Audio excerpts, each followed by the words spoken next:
Hey everybody. Hey everybody. Welcome back to Minecraft. Feed the Beast Infinity Evolved once again. Obviously, I wasn't 100% prepared. It's a little difficult getting the green screen. Like there's a particular way to tie this green screen cloth so I don't have any bumps. Anyways, I'm doing the floating head thing again, but it wasn't perfect because I didn't get together just right. But hey, we're back into Minecraft once again. Good to see you all. Good to see you, Noah, Amadeus, and Libby the White Queen. Ooh, it's definitely a lot more noticeable. That's the thing, when you do this green screen cloth, you gotta make sure there's no wrinkles, because otherwise any shadows will make a bit of a... They'll ruin the illusion. Oh well.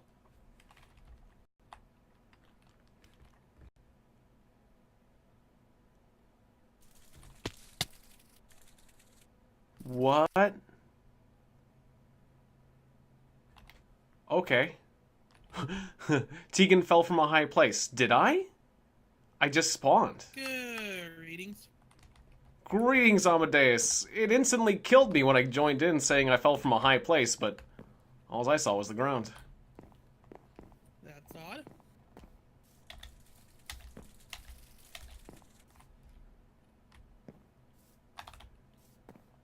And I was instantly killed by a spider. Alright, it always takes this game a little while for the lag to go away. But yeah, there's a huge section of this that's just looking wrong. Oh well. I already ruined the illusion of this like right at the beginning of the stream, so the heck with it. Not that block. Give me the grave. Give me the grave. Not my luggage. Not the slab. There we go. For some reason, it's very hard to target the grave, too. Don't know why.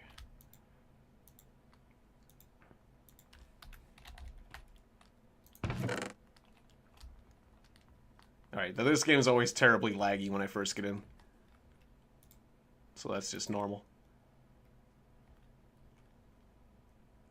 Alright, I got a bunch of extra rotten flesh. I don't know what I'm doing with that. What I do know, what we were doing last time was we were making tons of flowers. I kind of got sidetracked, but we're making tons of sparkly, pretty flowers. That's basically what my objective was in life. We had done a pretty good job, as you can see by all the flowers right here and right over there, lining the streets. We were also making streets.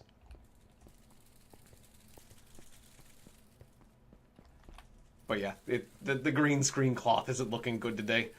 Like, you have to wrap it, but my shirt has like a white like stripe down it, so it doesn't look good with the green screen thing otherwise. But what the hey, I'm wearing a green shirt. We can just put it over.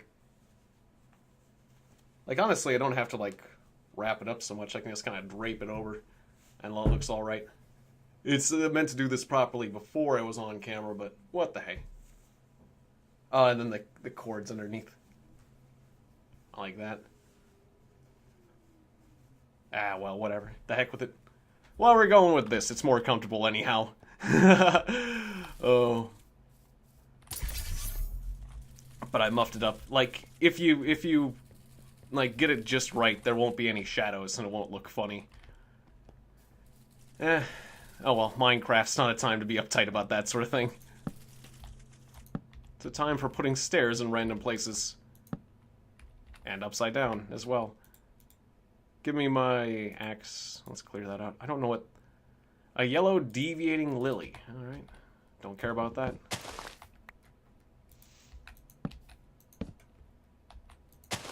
We could have more of these. Like, what kind of flower madness do we want to do today? Are we going to keep going with the red flowers? I do like the red flowers. Sure. Yeah, we got 37 mystical red petals.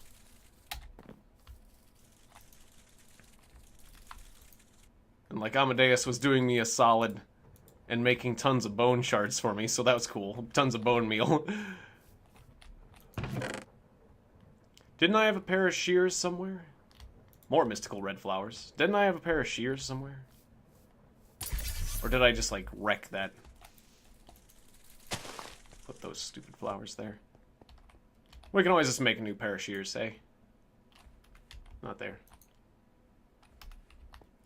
Right. My bag of holding has a bunch of junk. Oh, and I had some TNT carts. And that will be fun. We can mess with those in a bit. Make an explosion or something. But yeah, I don't have any metals on me, so just give me. I don't know if I can make a tin pair of shears, but just we got plenty of iron. Right. Invar. Or we can just make copper shears. Or I think I could even make like wooden shears, couldn't I? Or is that not allowed? Like just with pieces of wood? It'll just wear down faster, but you don't really need good quality shears, do you? Right. Amadeus was making something there. Wasn't it just like that? Yeah, you can make wooden shears. Good to see you, Aaron. Welcome to the stream. Alright, won't let me mass produce them in like a big giant stack, because it just doesn't do that. You can't stack shears, so I'm gonna have to like move a few things in the name of decorating this area. Oh, we can leave the bed. You can only sleep at night. Ah, that's fine.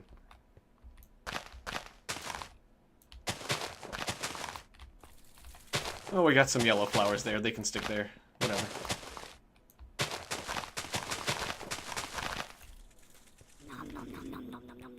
Well, then again.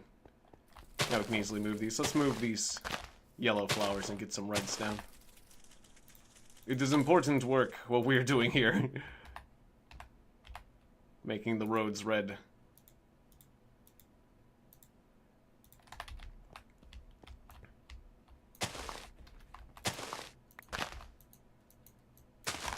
It is critical work.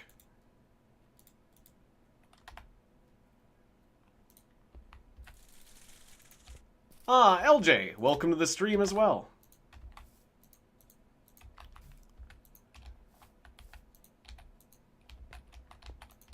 I tried to do the floating head thing again, but it wasn't working out as quite as well, so I just gave it a miss. Whoops. Get those out of the way. Ah, and Cryptic Blue Shift. Good to see you again. Because I'm wearing a green shirt, but it's not quite exactly right, so I have to actually wear like an extra bit of green screen cloth with it. And it's hard to tie that off just right so that there's no shadows. If there's any bit of shadow, then it just looks wrong.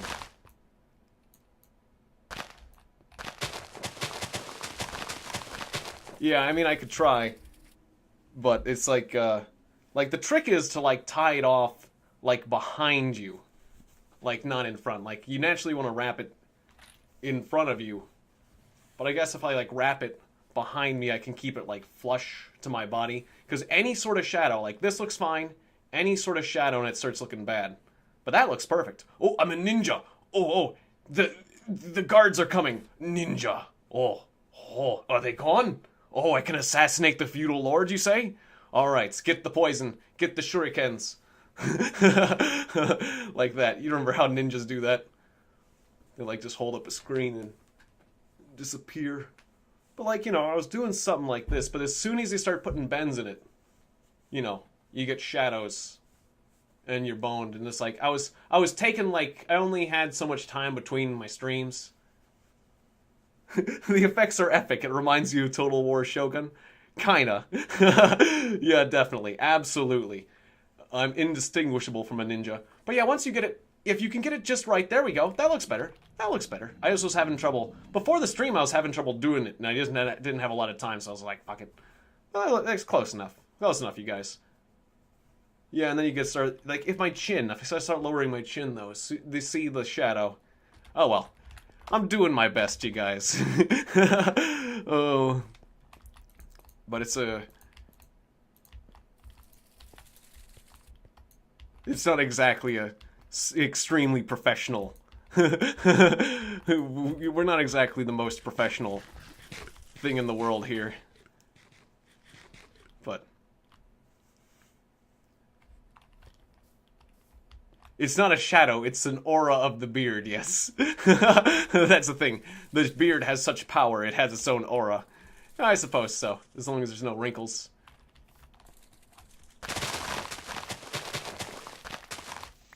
Anyways, even though we just set these up, we need to chop some of them down with the shears. It shames me to... In fact, I should have just done this in like a big farm setup. It's a shame to do this, but I have to chop these down to get more petals. We can hear Amadeus fixing up his tools. And my inventory is full. Yeah, you just eat that. These yellow flowers can go with the rest of the yellows. Not exactly on the edge of the road, but like over there. There you go. Alright, now we can replace all these once again. Oh, Mr. Chests. Don't you have some red flowers too, right? Here, you can have these stairs. I don't know why I had some leaf fletchings, but I do. How is Carrot the chest? Right, we named the carrot chest Carrots. Carrots is doing well. He is very lively. Let's get rid of these. These flowers stink. Let's throw these flowers in the trash. I don't want these flowers. I don't want these flowers. I don't want this grass. I don't want this. I don't want this. Alright. Don't need that. Don't need that stair. Okay, good.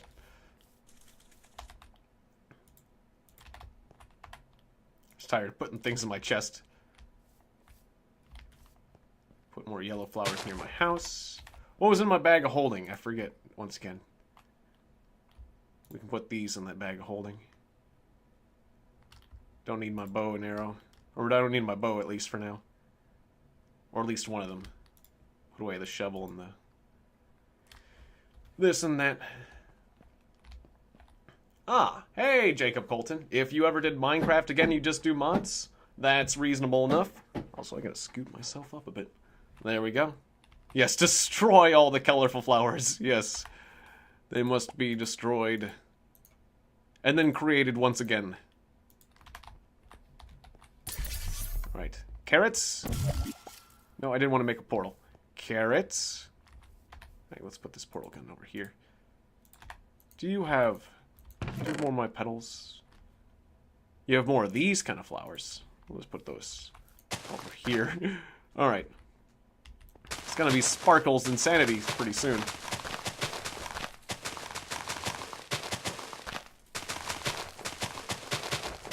Here, let's just use this. Let's use this as a field to cultivate more red flowers. Alright.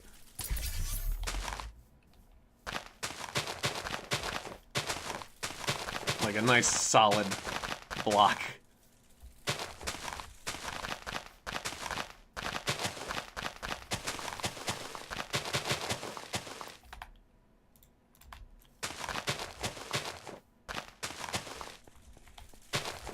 Yeah, I agree.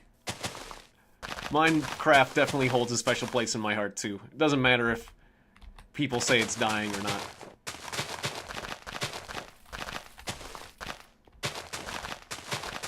It's just, it's improved so much over the years.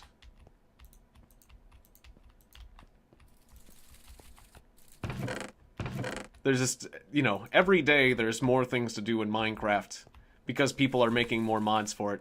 And, you know, as long as people are making mods for Minecraft and they're patching it, it never really is completely dead, in my opinion.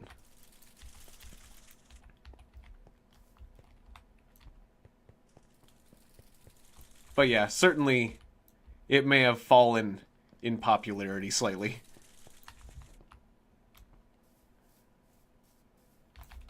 Okay, occasionally we get patches that we didn't put down a petal for, and then we get those bits of grass instead, but that's okay. Occasionally a wasted bone meal.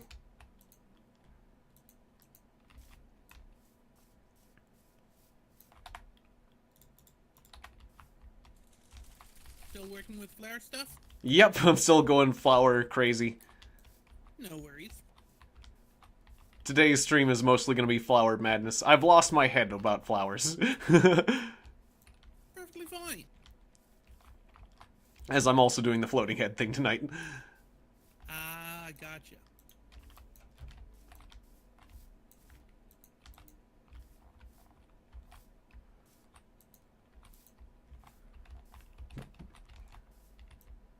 That's right, I made that joke before. We've got to be painting the roses red, or else it's off with our head. Exactly. And then we'd be better off dead. Painting the roses red. They're painting the roses red. Now that's making me want to play frickin' what was it? Oh, I'm forgetting the name of the game. It's making me want to play Dragon's Lair, the sequel to Dragon's Lair. There was this Alice in Wonderland part of Dragon's Lair, the sequel, that was actually pretty entertaining.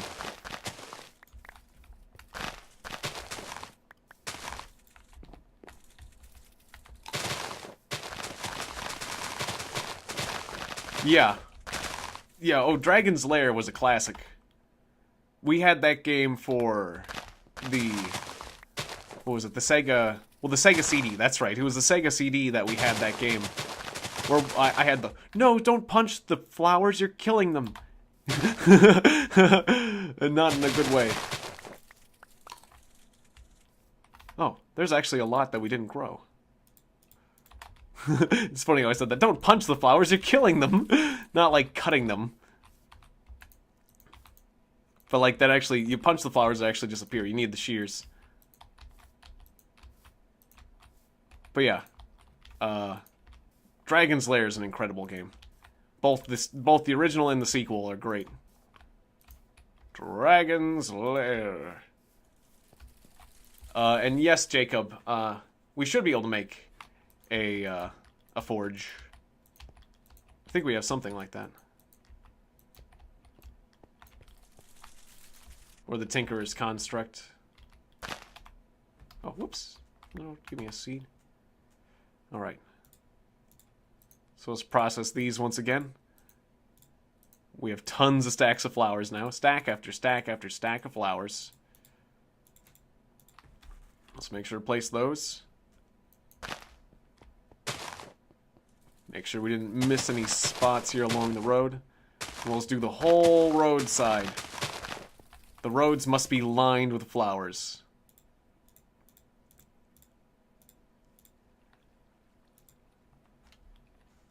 Carrot doesn't like the flowers, yes. Oh, he likes to eat them. We'll just put it that way.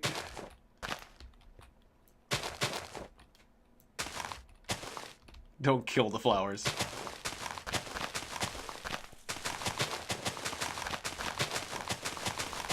But yeah, there's this one point. I mean, there's a couple funny points in that the Dragon's Lair Alice in Wonderland parody. Or that stage, but like there's one point where the Cheshire Cat appears, and it's really... like, when the Cheshire Cat appears in Dragon's Lair, that part of the game is really frickin' hard. Like, there's these dragons attacking you and stuff, and, like, all these nonsense. Like, you have to dodge in all these, like, crazy ways. But on top of that, he's, like, reciting the Jabberwocky song. The Jabberwocky poem. With the Mimsy Toads and Mimsy Woes and the Jub Jub Bird and all. I forget exactly how that Jabberwocky song goes, but... or poem. Or however you want to put it, but... yeah, he's reciting the Jabberwocky while you're trying to, like, fend for your life. And it's actually pretty freaking entertaining. Really, really hard. Like, I think, the second Dragon's Lair is actually, like, way harder than the first one. Which is saying something, because the first one was frickin' hard. Alright, we're gonna need to get more bone meal, but... yeah. We gotta make all the paths sparkly. We have to have sparkles on all the... next to all the paths. It's important. Otherwise, how will we know where the path is? You might go off the path at some points.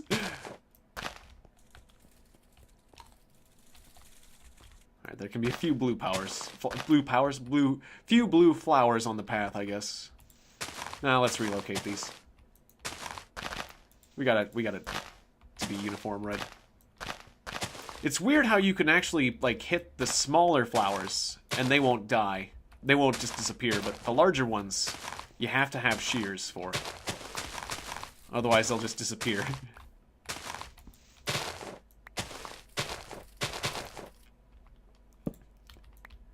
Yeah, and people say Dark Souls is hard. Yeah, they didn't play Dragon's Lair. That's for sure. Alright. Well, that's looking nice. Here, let's move these bits of stairs. You can eat those.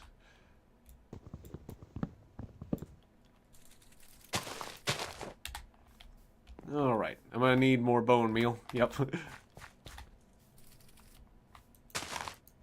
You can relocate these flowers over here, I guess. That's fine. I'll put those with the rest of my garden. Okay. And where's the bone meal? Pulverizer. There it is. Bone meal, bone meal, bone meal, bone meal. Yay. Alright. Well, let's keep making more flowers.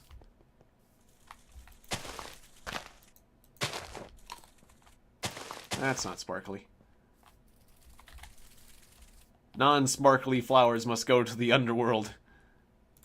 Only sparkly flowers may be allowed to remain. There we are. Oh, whoops. I said only sparkly flowers may be allowed to exist. Only the sparkliest. It's a tough world where only the sparkly survive.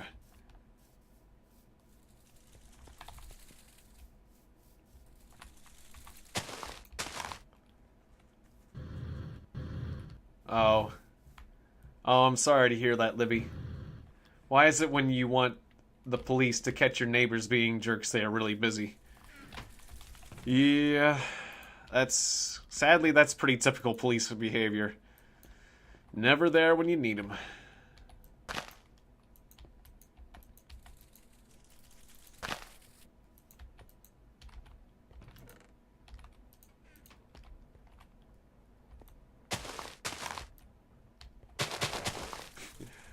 There's a funny moments in Johnny Bravo where it's like he became like a mall cop, and he thought he was getting like a big head. He's like he said to himself, like, did he say I'm the police, or like I'm the man?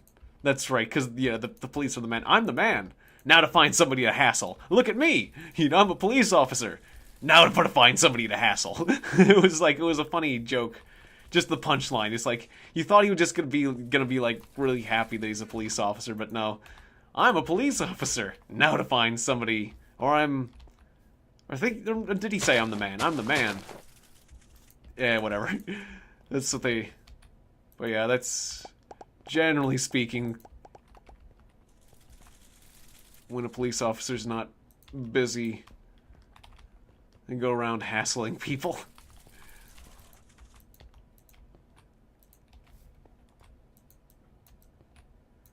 At least that's that's generally how I felt about, like, the police in my town. Like, you know, I grew up in a small town.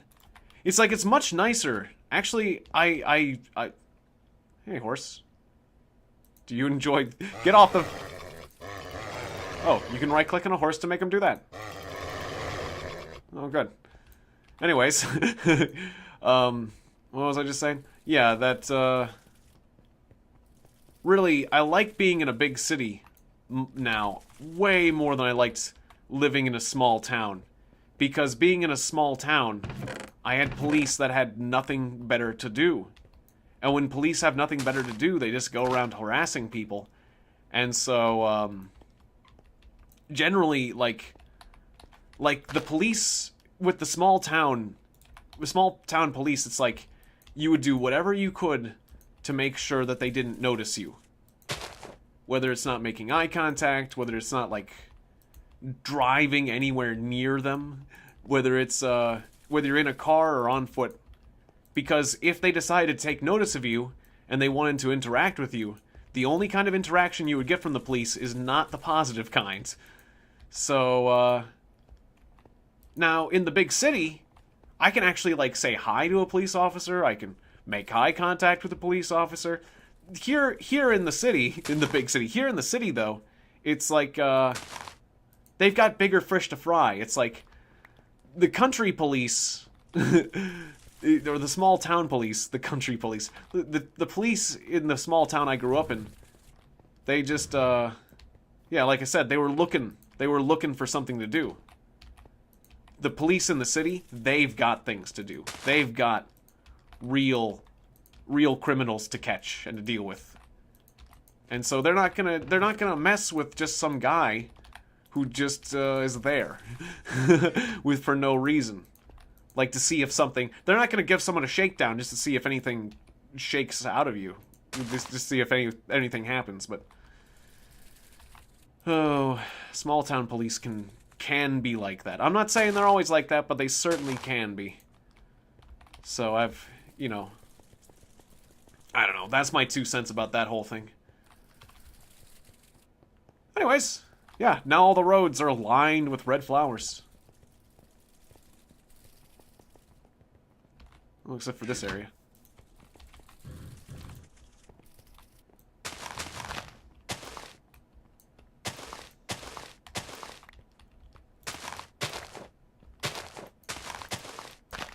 And I know they're ultimately just doing their job. But...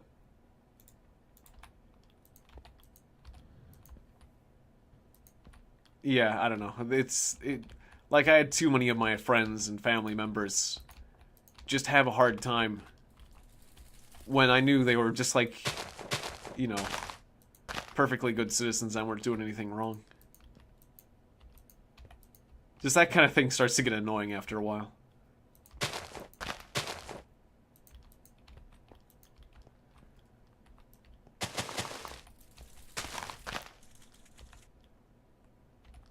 Yeah, their job is also to help the population. That's true. You know, that is... You know, it's part of the thing with the whole police... The police motto is supposed to be to protect and serve. But...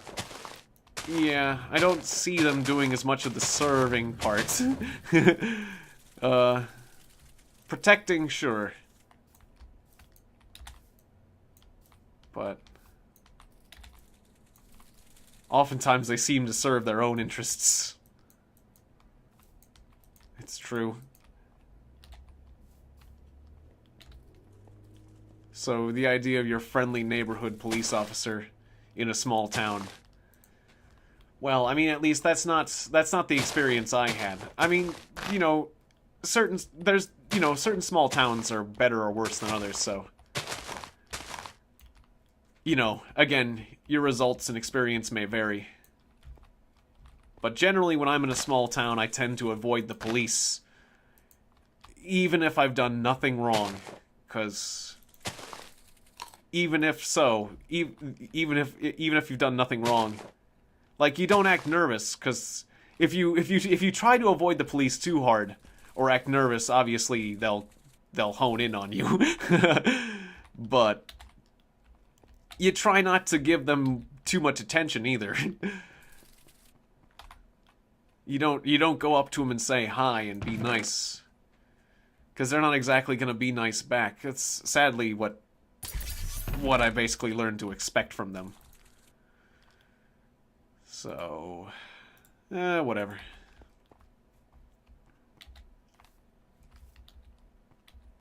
That's fine. Anyways, kind of a depressing topic. I kind of... How did I get on that again? Oh, right. Because of Livy's comment about the police, yeah.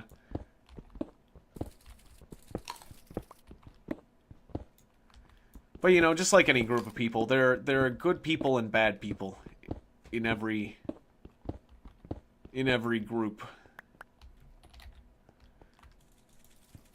And yeah, that just, sadly, I had to deal with some of the bad ones.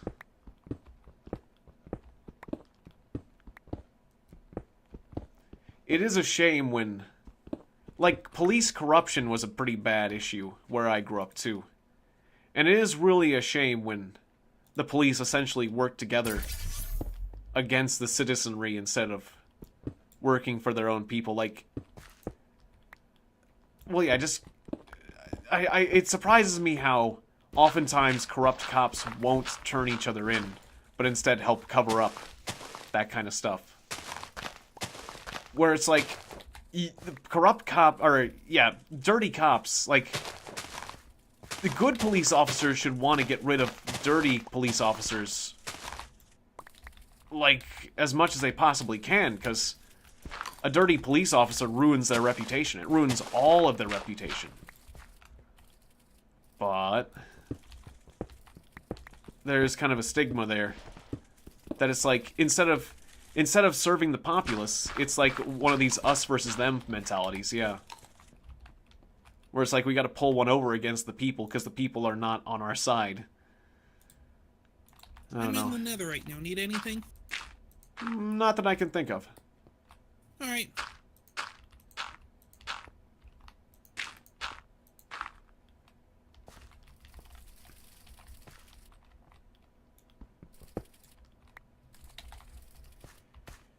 Yeah, that is the case. Yeah, either they join the corruption or they leave.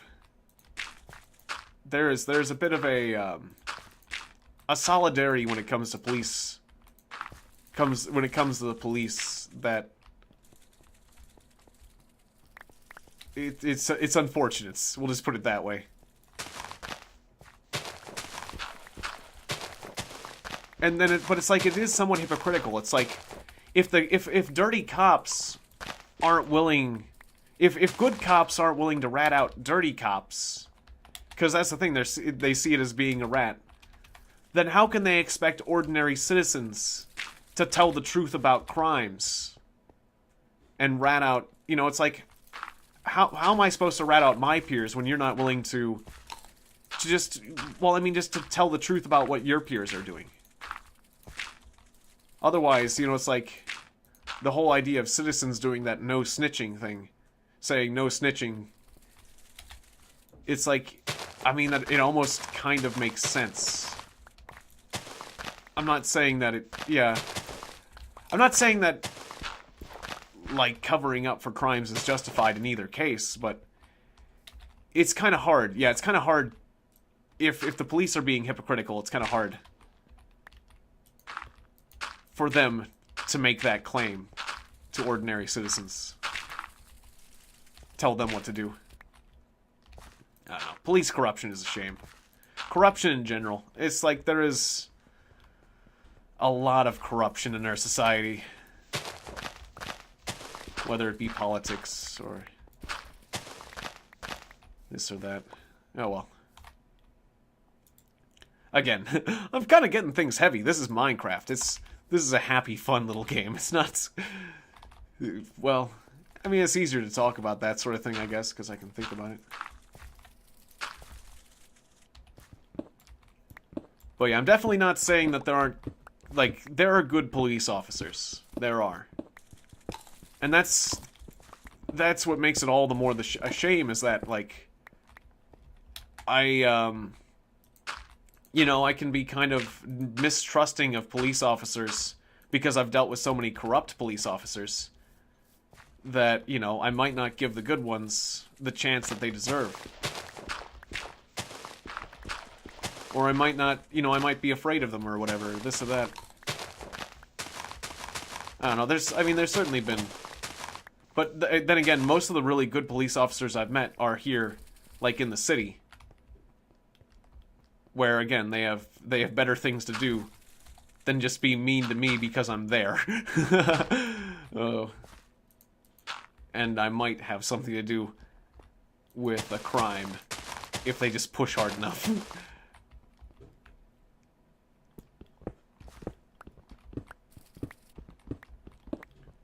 Or just because people look suspicious.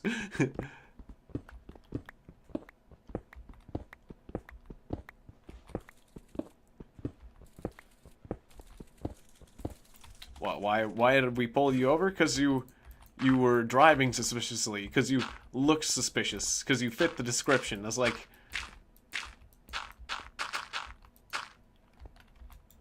Well, yeah, I remember, like, for example, like, one of the times we got pulled over, it was just my brother and his friends. We were coming home from a D&D, a Dungeons and Dragons session, and we got pulled over. And they saw a bunch of teenagers.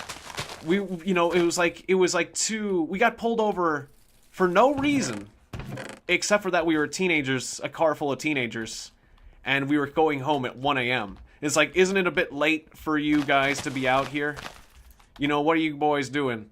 And it's like, well, we had a session of Dungeons and Dragons and it went about too late. Alright, well, we're gonna search your whole car. Open up the trunk, open up everything, we're gonna search everything. Really, is this necessary? Yep, it's necessary. What do you got in your pocket there? It's a memory card for a PlayStation 1. Oh, okay. Never seen one of those before. Oh, I see you have a Mr. Hanky keychain. Oh. I like South Park too. It's like, well, that's nice. Oh. Yep, that's the thing. Just because you're out late, you can't be 4 teenagers in a car past midnight. Then that's suspicious, and they pulled us over. Like, crap like that. Or one time I got pulled over just because I was driving my mother's car at the time, and apparently, like, apparently she had some sort of, like, I don't know, she had gotten, like, a ticket recently. Like, they were pulling me over because they thought that... That's right, like, my mother's driver's license had been temporarily suspended, so that's why she allowed me to drive her car. So they thought I was my mother driving without a license card, or a driver's license, so they pulled me over because they thought they had me. When really it was just me and not my mother, and it's like, okay. And then, so it's like, they had nothing on me, obviously, and they said, oh, well, this decoration you have in your car, it could potentially obstruct your vision. That's why I pulled you over. That's not why you pulled me over. You thought you caught my mother driving without a license, and I was driving my mother's car to pick up groceries for her because she didn't have a license. She was obeying the law, but no. And it's like, but they wouldn't tell me that. They wouldn't just say that. No, they said, oh, we pulled you over for this reason. It's like, we had a legitimate reason. They always have to save face and lie and, I don't know. Small town police, they sucked. The small town police sucked so bad. That's all I can say is, like, I've got 1,000 messed up stories about those bastards. Oh well. But that's why I'm so much more happy to live in a larger, more populated area. Yeah. Yeah, and we wouldn't have been stopped for wandering around with an automatic rifle. Yep, open carry. Now that's, yep, you're doing good point, Aaron. Oh, just a citizen exercising his First Amendment rights to openly carry an assault rifle. Have a good day, sir. Tell me if you see any suspicious teenagers that have memory cards and have been playing Dungeons and Dragons. Those nerds are up to no good. Oh. It was a funny kind of moment when we were getting pulled over. It's like, what are these books about? Well, these are Dungeons and Dragons rule books. Uh-oh, I'm starving. These are the core rule books. Okay. All right, then.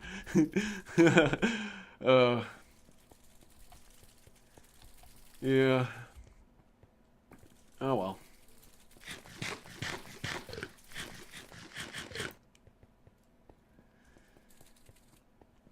Still, good times. I'm glad that I experienced the country lifestyle and the city lifestyle. And overall, I prefer life in the city. But there definitely are some nice things about, you can get arrested in America for books. No, but they wanted to search everything. They thought we were hiding drugs. So they, just in case, like, or they were hoping. They were hoping we were hiding drugs. So they had us turn on our pockets. They were checking the books. They were checking, like, behind the seats, in the seats. Like, they searched the whole vehicle. And it's like, as soon as they saw Dungeons and Dragons books, like, as soon as you see anything about Dungeons and Dragons, you should be like, oh, well, you guys aren't... Sorry, we're done here. These kids aren't cool. There's no way they could have drugs. Oh, and that would have been more insulting. There's no way they could have a friend that has drugs. These guys are nerds. But no, these guys didn't get it. They didn't even know... They didn't even know exactly what Dungeons and Dragons was, so we had to, like, explain it to them. Oh... Yeah. Yeah, I mean, don't do drugs. But, definitely, like, don't do drugs. But, you can't, like, I don't see people, like, it's not very often that, like, people are into, like, hardcore drugs and Dungeons and Dragons. Like, okay, maybe there's a few Dungeons and Dragons session where, like, maybe some weed has been involved. Not that any of I have been to, but I wouldn't be surprised if that's happened in the past. But there's serious hardcore drug parties. And they have nothing to do with Dungeons and Dragons. There's Dungeons and Dragons parties, and then there are like serious like parties. Like people who play Dungeons and Dragons act like they're going to have like a big like crazy party. But no, I can't. It's like we have a Dungeons and Dragons. We have a party that's gotten out of hand. It's a Dungeons and Dragons party. Wow, really? That has never happened before. We should just let these guys off, let them off the hook, because no Dungeons and Dragons party is ever gonna get out of control. Oh, it's like you should almost get an award for that.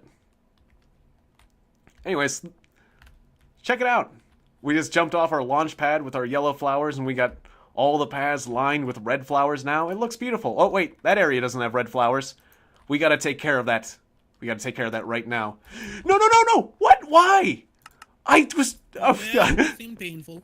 I was right-clicking. It didn't respond to my right clicks. I mean, I turned off. It was in my glider, and I wanted to turn it off and then turn it back on, and I guess like it just didn't like me turning it on and off as fast as I wanted it. Oh well, I died. Indeed, sometimes lag prevents you from doing it as fast as you'd want it to. Yeah, it was the lag. The lag killed me, definitely.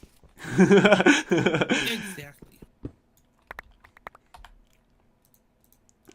Absolutely.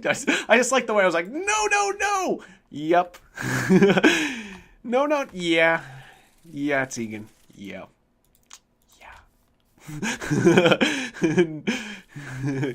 That's how it's going down. Alright, we gotta fix this section up. I'm gonna need you guys. What? Oh, wait. Oh no, I just broke those with meat. I just broke those flowers with meat. I thought... Oh, damn it. This is a piece of meat. This is your shears. Meat, shears. Meat, shears. How could anyone get confused between meat and shears? They almost look identical when you're using wood. God damn it, I just killed so many flowers. Senselessly. No. I just made a mistake after a mistake. Alright, well, we'll replace those flowers. It's okay. Getting confused between meat and shears. It happens all the time in Minecraft world. Oh, what are you doing there? Oh, I'm just shearing all the sheep. What are you doing with that piece of meat? Oh, I was just shearing. Oh, I just sheared the sheep with a piece of meat again. I do that all the time. Anyone could make that mistake. Sometimes the sheep need shearing. Sometimes you use a piece of meat instead. That's what I should do, is just make the meat into shears. Meat shears. Oh, that'll work. Meat, that's what Cryptic Shed said, meat shears. Oh, great minds think alike. I didn't even look into the comments until after I said that. We actually still had military cavalry in World War I. That's true. In fact, I think the Russians still use cavalry in World War II, slightly. Which, in limited number. I think, anyways.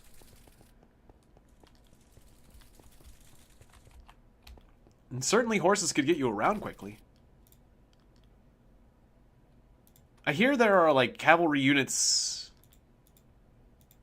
Like, I forget. I think there was a military unit that uses bicycles now, too. Was it like a previously... I think it was a unit that was previously cavalry that then started using bicycles afterwards. I don't know. Anyways...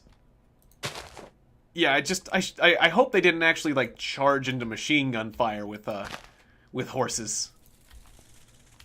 Yeah. That's all I can say.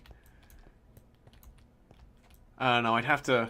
I think I might ask my father about that. He is a World War II history buff. So he could certainly tell me to the extent that cavalry was used in World War I and II.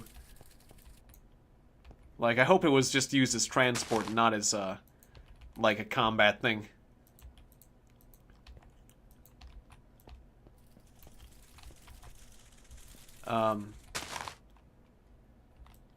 Speaking of the Russians doing crazy things. Yeah. I mean, that's true. Actually, they weren't... machine guns weren't that common in World War I, at least. When World War II, they were. But World War I, not as much.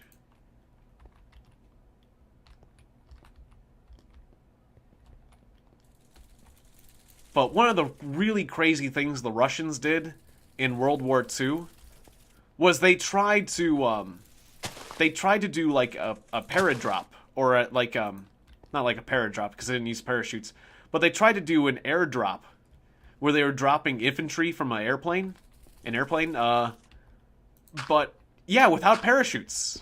They tried to drop infantry, like they had their soldiers jump out of an airplane without a parachute. And they thought they could get away with this because they were dropping them onto a mountain with a large drift of snow. And it's like, it didn't work out. Like, some of the guys ended up okay, but most of them ended up, like, breaking bones and things and were, like, no good for combat. Oh, it's like, oh... You saved on parachutes, Russia. You saved money on parachutes after... Hey, you definitely saved money on parachutes.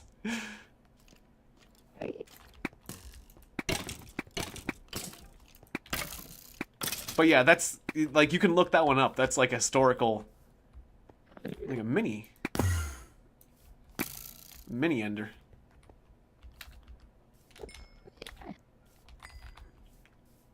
Yeah, and yeah, it's like, even if the snow, either the snow is so deep that you have trouble getting out of it, or it's not deep enough where you're gonna get terribly injured if you jump. So, yeah, I can imagine that ending poorly in a number of ways, too. Definitely, Aaron. Oh.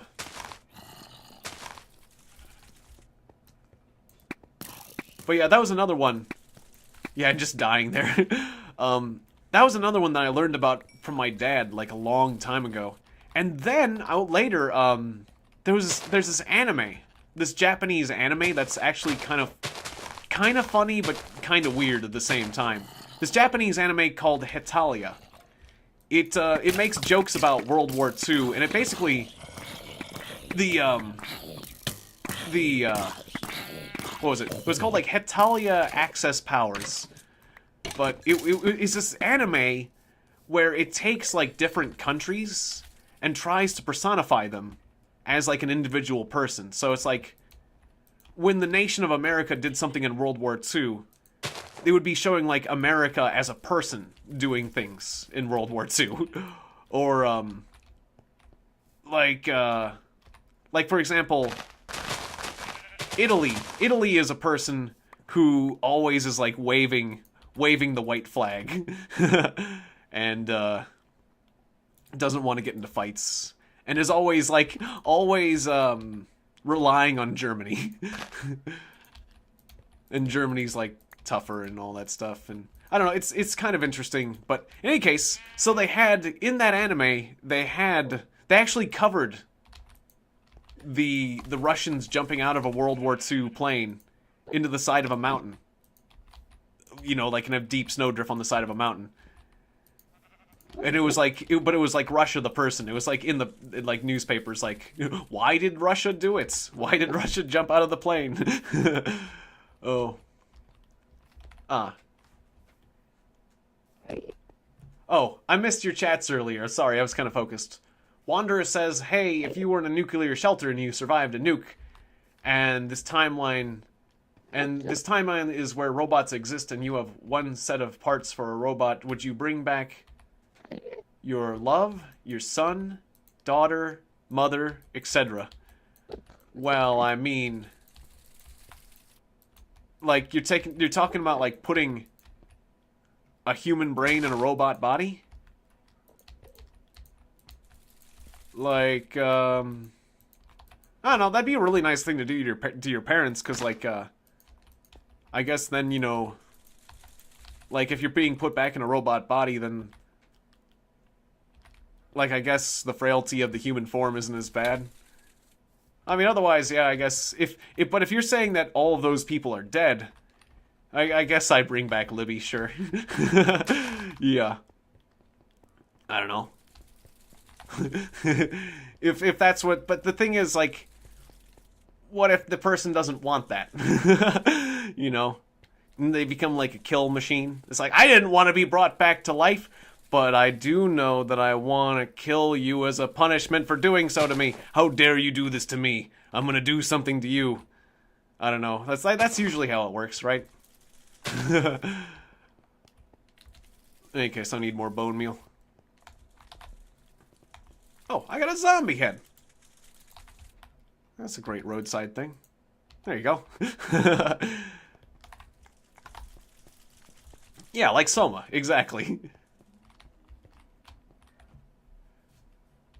God, now you're making me think of, there was an episode of the show C Lab, where, they were talking about, like, everyone in the show C Lab was obsessed with the idea of bringing someone back in a robot,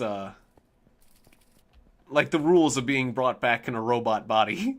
Like whether or not they wanted to be brought back in a robot body if they could. And like, what the rules were. Like they arbitrarily made up the rule, like you can't, well yeah, you can come back in a robot body, but you can't be more than 5 foot tall. It's just they just don't allow it. I want to be, and the main character was like, I want to be an Adrian Barbobot. I'd look amazing. Oh, I don't know, it's like really, really silly. And then like, what was it? They had the guy from the show Chips. I'm forgetting his name now. But he was saying like, I want to come back and be like a robot tiger or a robot lion. You can't be a robot animal. If he gets to be a robot animal, I get to be more than 5 feet tall. No, you don't get to be more than 5 foot tall. It's the rule. I don't know, it was silly. Yeah. I don't want to be small. It was silly rules, but they were getting in an argument just because, like, I don't know, they, like, one guy didn't want the other guy to get what he wanted unless they got what they wanted. So they were all making silly rules, and like, while they were talking about, like, the rules of becoming, like, a cyborg or a robot, and whether or not you get to, like, keep your memories, and, like, that's right, there was a huge debate in C-Lab whether or not, like, they wanted to become robots. Like, there are people who didn't want to become a robot, and people who did want to become a robot. And so then, like, they started getting into fights with each other. It's like, you know, when this all goes down, we're gonna have to rebel against the humans. Are you with me against all these other people in C-Lab they're gonna stay as humans, and we're gonna have to revolt because they're gonna treat us like second-class citizens. They're gonna treat us like they're just gonna use us as tools and stuff. But we're actually people. We're gonna need to rebel. Yeah, we're gonna need to take down those damn humans, kill the humans, and they weren't even they weren't even robots yet. It's like the technology isn't even available yet. And in the meantime, like the sea lab is falling apart. It's like hull breach. There's flooding in Pod 6. Oh well, Pod 6. Screw Pod 6. Pod 6 is full of a bunch of human lovers anyways. Let them all die. It was hilarious. Sea Lab was pretty funny. Or it had its moments. Sea Lab had its moments. But anyways, I got like way on a huge sidetrack, but yeah. Yeah, I did like Hidalgo. Hidalgo was good. Yeah. And WALL-E is a cool movie too. All right, what was I looking at? I still have bone meal. I thought I was out of bone meal. I still have some extra. Okay. Do the glider. Whee. All right. I have 45. And I can get some more bone meal if I take like what I have like 13 bone here. If I take these 15 bones. Oh right, I can always get tons of bone from the Nether. That's why Amadeus was offering. Yeah, we can have this puppy make... Oh, you get 16 bone meal per bone. Yeah.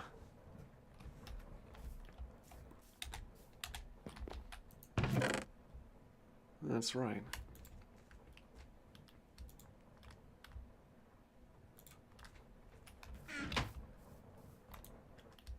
Alright, so yeah, we're gonna get tons of bone meal from all that.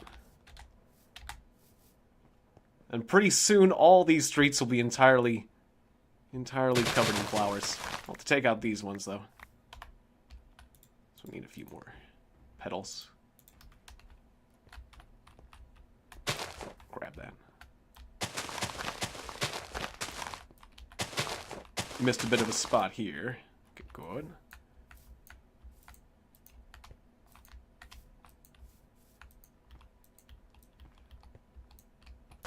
Missed a spot there. Gotta make this perfect. You can't have any holes in this. Otherwise, the road isn't truly complete until it has flowers on either side of it. It certainly does make the road a lot more prominent.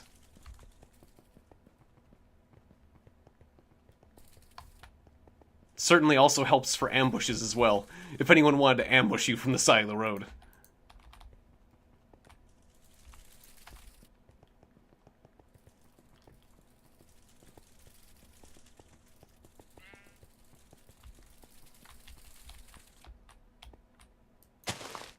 And I think, like, I don't remember this section of the road when we were last playing, so I think, like, Amadeus maybe added this when we were away. He does that sometimes. Yeah, who needs citizens when you have such wonderful roads? I heard of something. Yeah, we'll have to take out more of these. It is a shame to have to kill the flowers to make more. But it's what we must do. Alright, that'll probably be enough.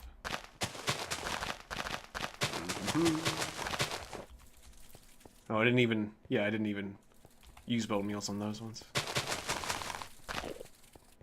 Let's take care of this bit first.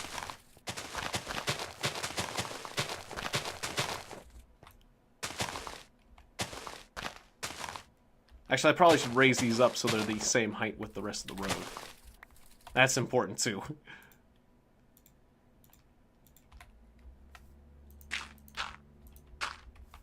There we go.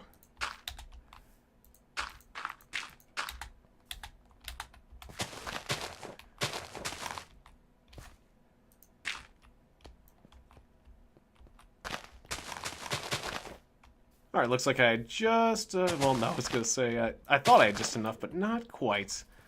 Guess we'll have to go back for some more. Or I can just, I'll grow these. Oh, okay, there's a space there. I'll grow those.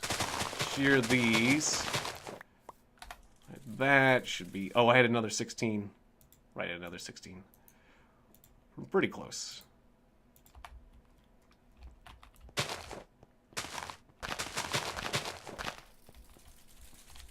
When nighttime rolls around, maybe some more skeletons will show up, and then we can turn them into more bone meal.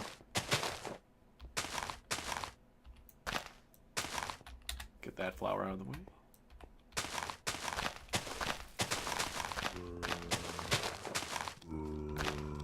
Oh, there's my enemies right on time.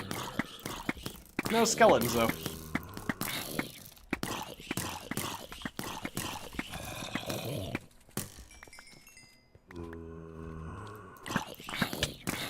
Wait, did those arrows reflect off of him? I shot myself with an arrow. My arrows reflected off of something. That was interesting.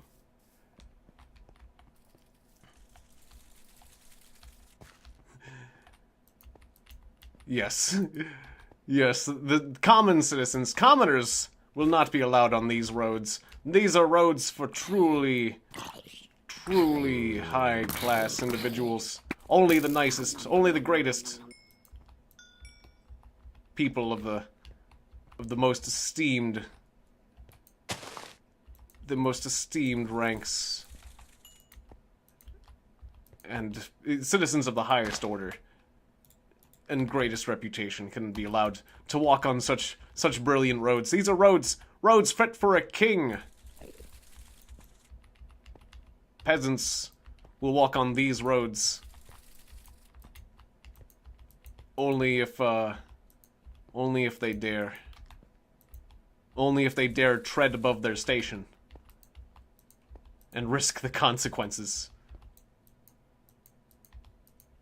of acting above their place. This is not for the lower orders. This is for the higher orders of society. Clearly.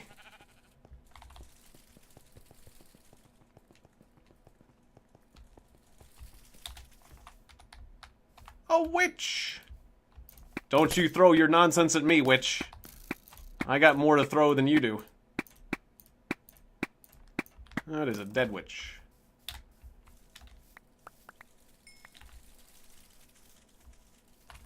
Yeah, you can easily see the road now, even from a great distance. That is kind of nice.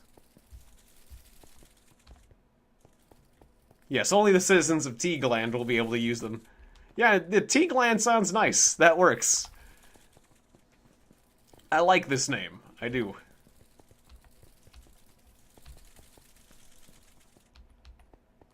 Oh, the head slightly gets in the way? Oh, the head sticks out and gets in the way slightly. Well, we can't have some head getting in the way of the road. It'll be a decoration somewhere else. Oh, no, not the flower. What have I done? Oh, no. Amadeus burned to death. Didn't quite get into the water in time. That's okay. Need any help getting your stuff back? Nope. Very good.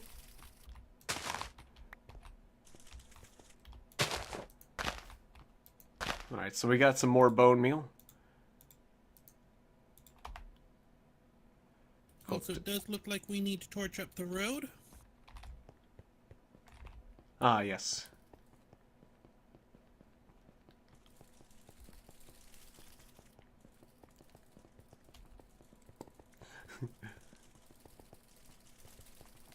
I'm kind of surprised all the sparkles don't create enough light on their own. Nope. Yeah, to add insult to injury, my grave is literally on top of the water. Impressive. Indeed. Oh, but right, you burned to death on the water. Jeez, or like so close to it. Yep.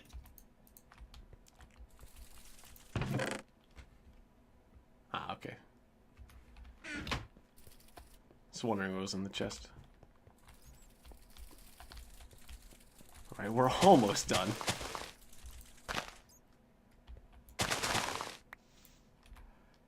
Totally covering a road with sparkly flowers does take a lot of efforts. I must say.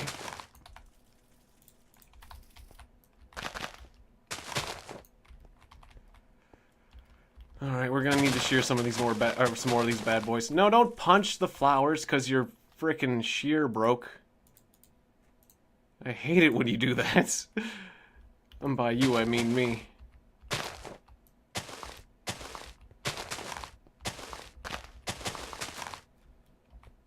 Alright, well, at least we made more flowers than we punched and destroyed, but...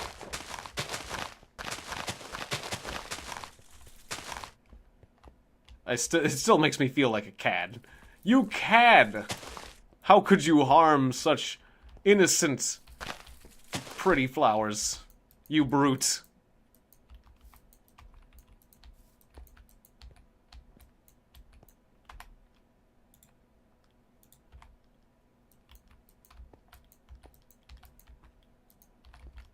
Yes.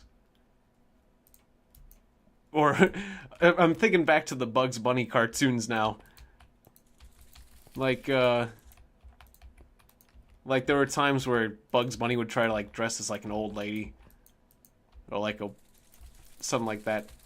They would call, or there was a couple of times, he would call people, like, a brute and, like, then, like, a masher. You masher.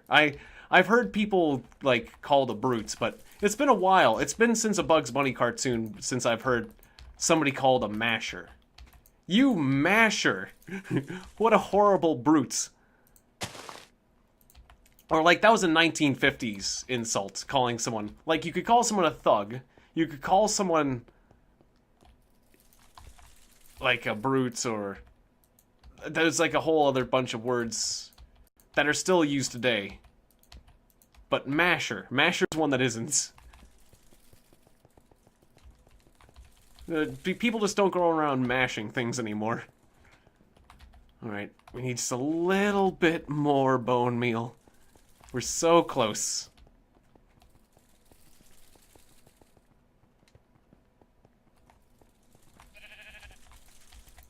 Yeah, bully was the ultimate insult.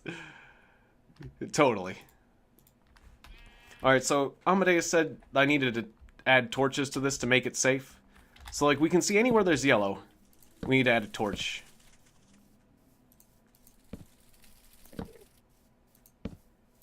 Because these are areas that are unsafe. Enemies can spawn here. We don't want enemies to spawn along our roads. Alright, I'm adding torches to our road once again.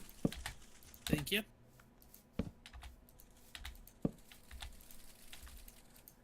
And now our flowers will be backlit.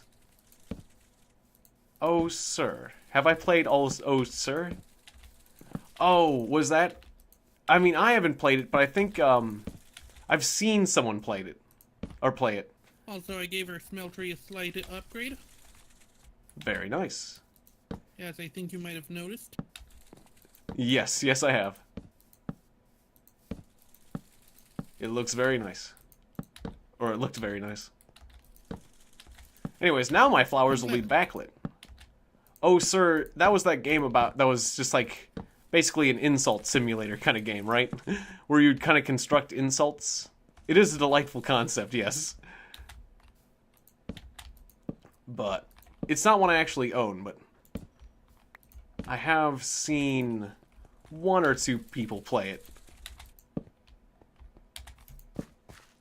Yeah. Basically what it does is it keeps our smeltery filled up at all times.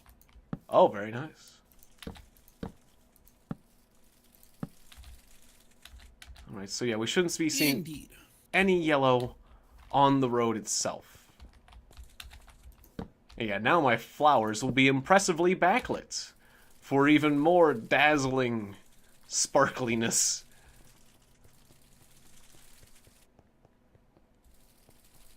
I mean, that'll just make them even more amazing.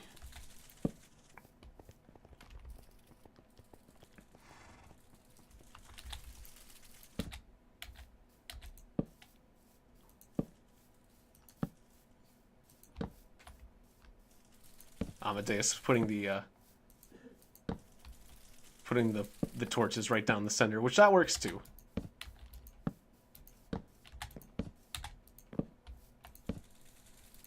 I mean, it's no backlighting, but it works.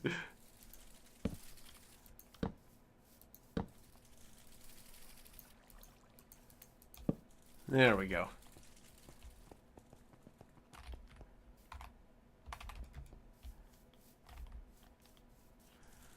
Well, we've definitely improved this place quite a bit. I've definitely made this place my own. You need a torch somewhere around here, I guess, to make it safe. And one there. There we are. Alright, that looks nice.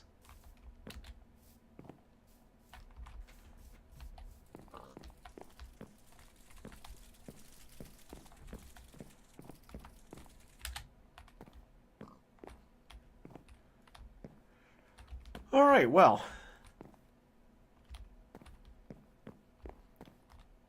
Maybe I'll add some birch leaves to my ramp here. You know, just to make it look more natural looking. Whoa, ow. Alright. Yeah, whatever. No, that doesn't go good there at all. Just trying to get rid of these leaves. Just throw it in the trash. There we go. Don't need this. Don't need that.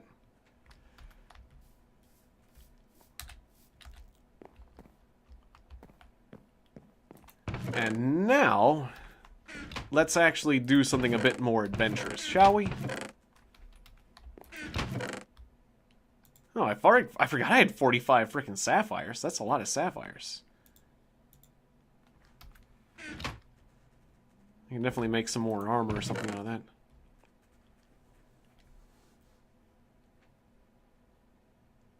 And I've got these sapphire arrows. I'll reload those. Alright, so we'll put all this unnecessary nonsense away. I'm gonna need some torches, definitely. Do I have a lot of torches lying around?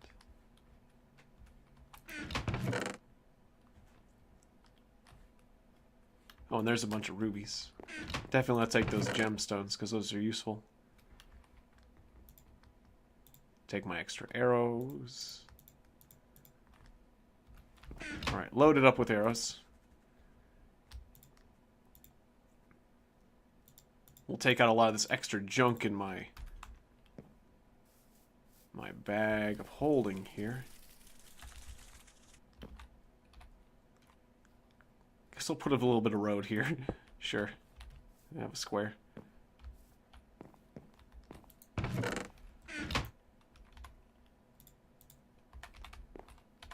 Alright, so these blue mushrooms, this brown mushroom, I'll put these in my house somewhere.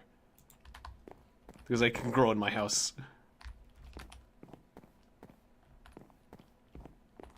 It's basically like mushroom, my little mushroom collection. I was gonna put this away in that other thing, but whatever. My chisel. Okay, good enough. Let's go. Got my extra bow. I'll put away some of my full arrows here, and they'll reload these other ones. Alright.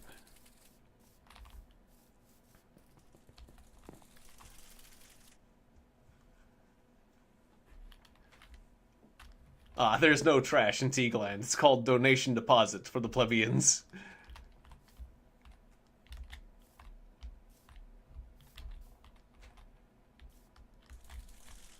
Okay. Well, let's go on an adventure. Yeah, that's what I wanted to do, so let's focus on that. Alright. First I'll reload these puppies.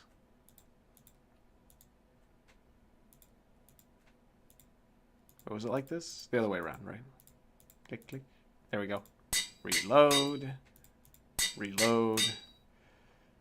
We only get, like, a few extra arrows there, but it's still worth it, I guess. Tink, tink.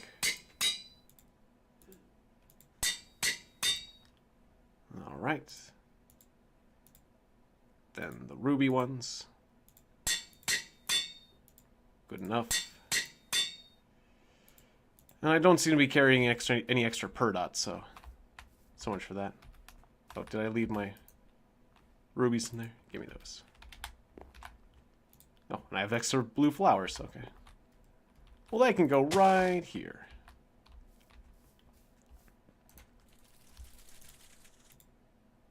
Oh, I didn't reload that set of sapphire arrows. Well, let's reload those.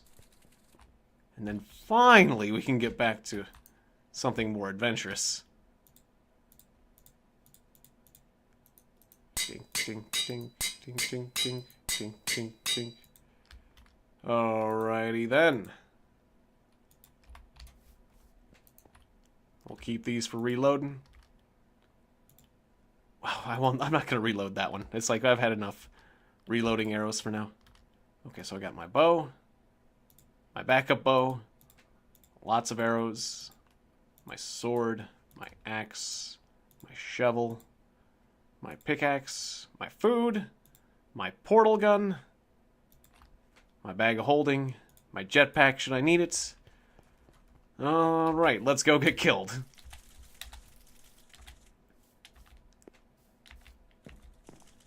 Alright, I like adventuring over here, but we could go to the Nether too. There's a couple places that if we really want combat we could go. But let's check out this world, the Twilight Forest.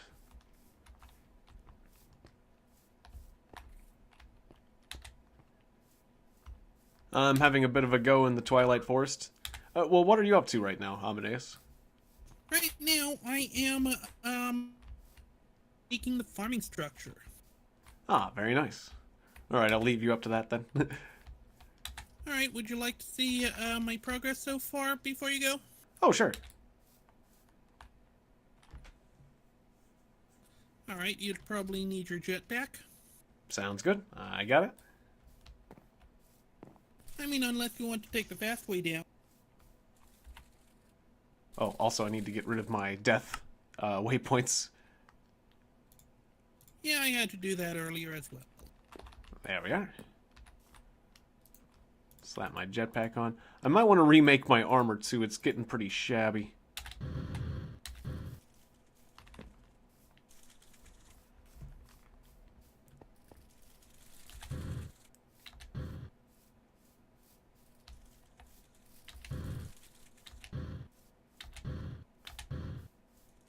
Okay, I'm using a jetpack every time I jump. Mind you that it is still in like the very early stages, so it's not going to look the best. Gotcha. So it's not covered in sparkly flowers. Exactly.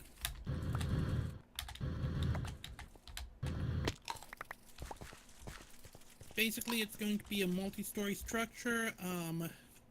I might start it at this level, I might start it a little bit lower, maybe, who knows, maybe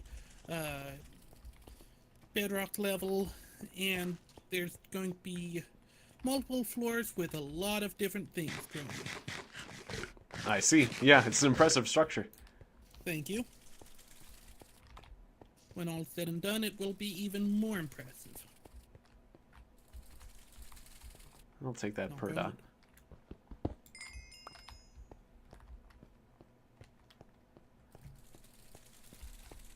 Ah, hey, Red Jar. Well, that's okay. Ah, and Noah Ocha. Good to see you, too. Ah, and the Wanderer is saying, the world is a wasteland from a powerful nuke, but with the underground shelter you survived, and are surprised to see your child making him or herself into a robot. You're slowly dying of cancer. Would you be a robot or die leaving your child with both but your memories? I'm a little bit confused by that one, the Wastelander. Or the Wanderer. Sorry, the Wastelander. No, I'm thinking of Fallout. Because of your question, I changed your name. Little bit confused by the question. So, You're saying I get to become a robot? Or my child is also becoming a robot? So would we like to become robots together, or would I just let him become a robot on his own? I mean, sure, if I had a child, you know, I'd be a robot too, I guess, to live a long time and help him out. I guess? Yeah, Tiegon should have a fallout shelter.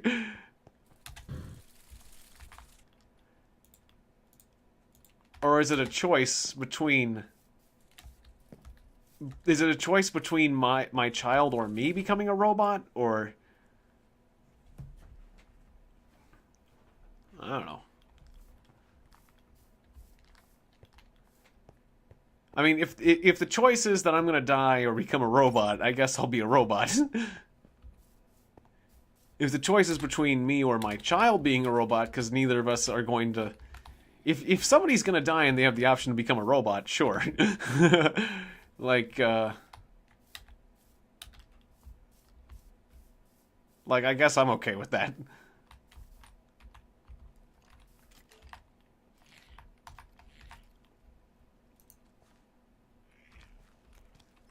I mean, it could be kind of awkward.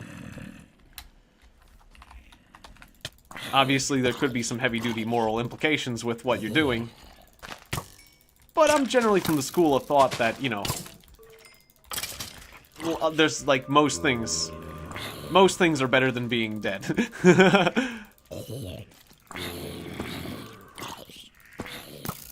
Like, so, generally that's my answer to, like, a lot of questions, like...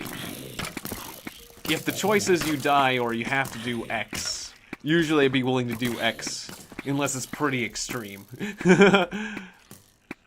Like, you know, you could die, your choices are to either die or become a cannibal. It's like, okay, you know, I wouldn't be proud of myself, but I'd live. I'd deal with the moral implications of what I'd have to do afterwards. Unless what I have to do is, like, really... It'd have to be, like, really bad, like... Well, like, being a cannibal is one thing.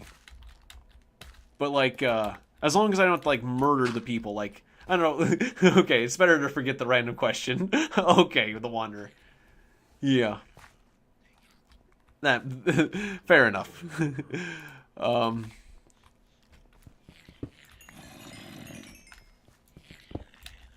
Like, I guess I was about to reference the Donner Party, but, like, that was a horrible example of a situation in human history, but... Like, they didn't actually have to kill their own people, but some of their people died, and they ended up eating their own to survive. You know... I wouldn't be willing to kill someone, but I would be willing to do a lot of other... things, I guess. Generally a fan of living.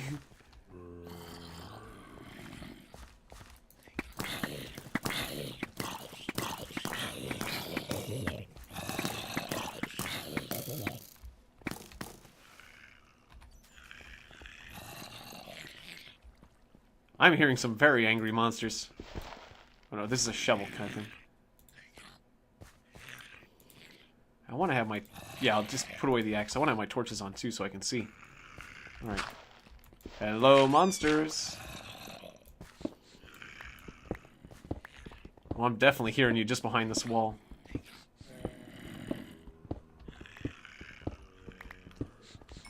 There's some redstone, too. Might as well get that. That's useful stuff. Oh, oh, oh, no! Ow! Ow, ow, ow! Ow, they came in on my head!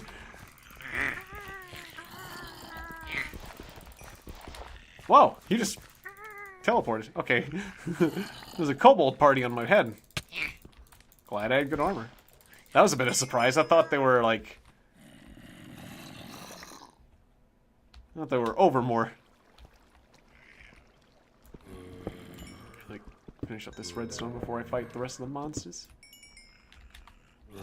Alright, give me this stone. Then we'll do the stone building up trick. I'll swap that once again for my torches, because I like to be able to see.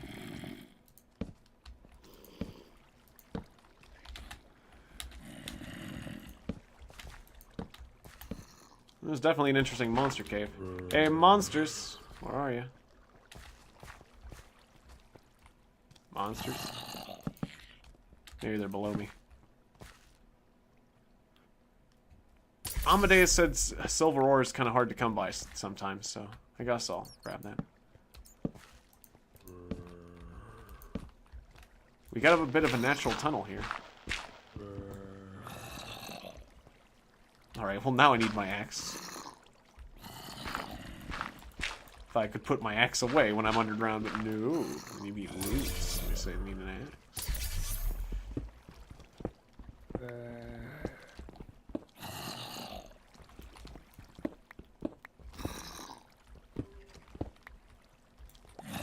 Okay, now I think we found a bit of a chamber. Aha. There you are, Mr. Zombie. Where's your skeleton friends? I want to turn them into flowers. Of course, I could always go to the nether if I want more flowers. Miniature zombie. Isn't that cute? Okay, this... Maybe I can just use my sword at this distance. My sword is more powerful anyhow.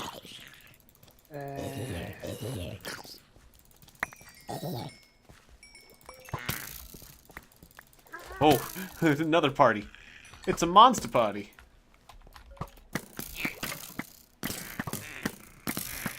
I love how high rate of fire this bow is.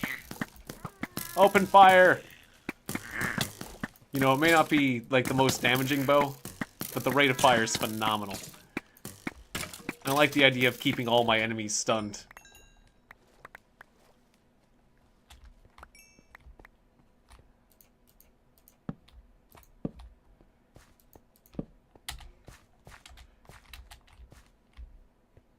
There you go. Ah, we're hearing more skeletons. Crikey! I'm the skeleton hunter. Look at me. Oh, I'm full of arrows.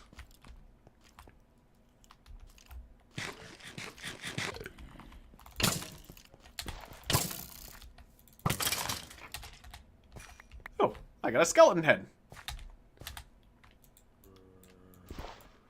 Alright. Alas, poor skeleton. I hardly knew ye. Now I can do Hamlet. Oh, and thanks, Red Jar. I appreciate it. Yes, pincushion Tiegon. Yes. It's like, man, some of the most epic deaths that I've seen for a character are in some of those, like, samurai movies, where they're just, like, they look like pincushions. Like, there was, like, this samurai movie where there was this, like, feudal lord, like, his castle was surrounded, and they just, like, kept shooting him with more arrows and more arrows.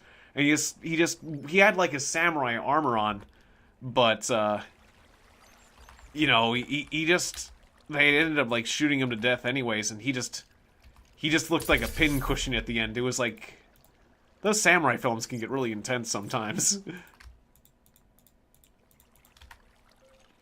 Oh, I'm forgetting which one that was. Was that the end of Kagemusha? I'm forgetting which samurai flick it was. It might have been Kagemusha. I think it was Kagemusha.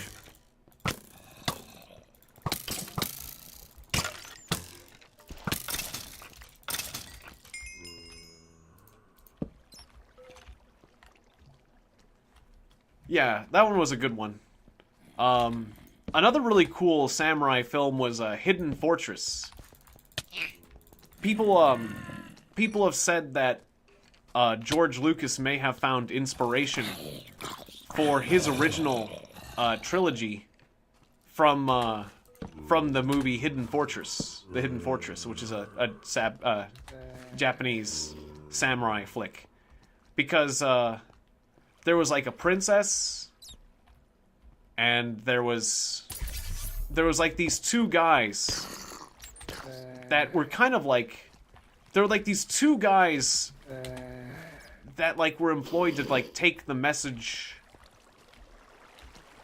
Like somehow there was like two guys that were very much like like, these two peasants that were very much, like, they very much had the role that, like, was the same as, like, C-3PO and R2-D2. Like, they were just these two peasants that were, like, carrying the essential message about the princess, away from, like, the villains. I don't know, like, there was a bunch of similarities. There was a bunch of similarities between... I'm forgetting the exact details, but there was a bunch of similarities between this film and like, the original, like, Star Wars trilogy.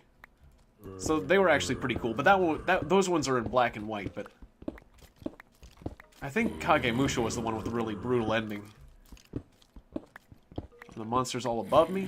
Where are the monsters? The radar says there's lots of monsters around here. Definitely hearing monsters. I'm not seeing monsters. So I'm thinking there's like a tomb above me. We struck two? Ooh, I'm hearing monsters louder and louder. Oh, there we go. There we go. Okay, we just turned on the faucet. Here comes the zombies. Our tap has 3 settings. Hot, cold, and zombies. Oh, Jesus Christ! He got back up from behind. Oh my God, I thought they were coming down from... They fell down below and then they came around and attacked me from behind. I didn't expect that. Holy mackerel. I didn't... Yeah, I mean, I kind of... Yeah, it was right there. I just didn't expect them to come around that fast. Their pathing AI just... Ooh, ow. Ooh, I'm barely alive. Let's just sit. Let's be glad we're alive. So this is one of those moments where we pause and reflect upon the fact that we're alive. It's good to be alive. Let's be glad we're alive. We could be dead. You could be dead. We could... any of us could have died before this point. Whether it be to a car accident or a horde of zombies that we unleashed upon ourselves and really should have known better. But either way, whether it's in a video game or in real life, you know, one should be grateful to have the gift of life. Also, apologies in advance, but I had to get rid of the flowers around the smeltery because they were making it very hard to access the smeltery. That's okay.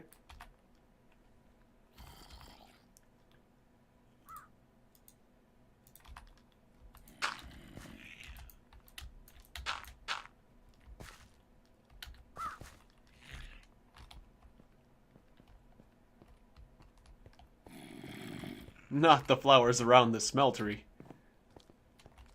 How could he? No, it's fine.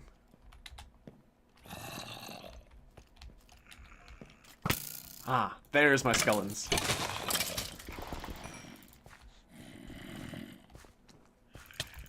There's my monsters.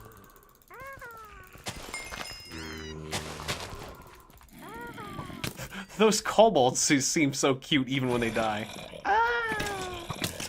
They even die softly. They don't even, like, screech very hard.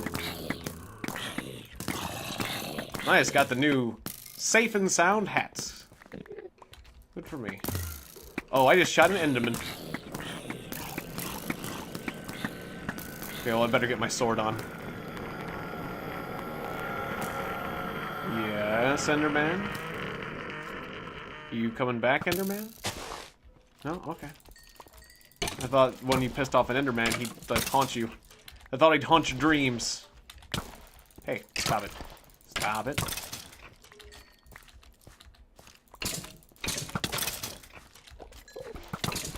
Now we're getting bones. Now we're fighting skeletons.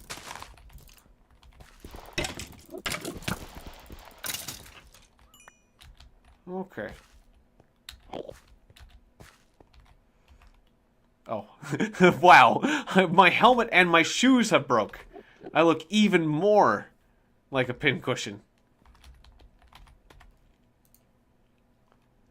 Alright.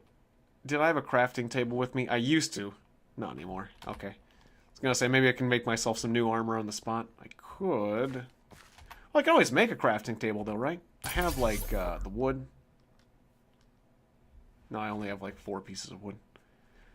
Okay, well, I got an axe, though. Do I have any more torches? Well, I got coal and I got sticks, so that'll work. You can at least make more torches. Ah, 20 pieces of bone. Nice. I'll make quite a bit of bone meal. Yes, all hail Nightbot. The Wanderer says, Nightbot, you're a beautiful star that shines bright to protect the chat. You're... with all your might. Yes. He's like All Might. The superhero. I did have some more torches, I just didn't notice. Okay, yep. Hey, little guy. Stop nibbling my bum while I'm making torches. Oh, he gave me a free... Okay. Oh, those are my crafting grid. Right. Right. Alright, give me a bunch of torches. There's a monster. Oh, it's a miniature red heart. That's like a construct. Okay, that's not like a healing item. I thought I just got healed by collecting that heart. Can I have a healing heart? Yes. Sounds good, Red Jar. Yep. Well, we're getting pretty close to the end of the stream anyhow, so... definitely thanks for dropping by. We got like another 20 minutes or so. That is... I thought it was a giant red spider, but it's just a spider that was above me jumping. Okay. Alrighty.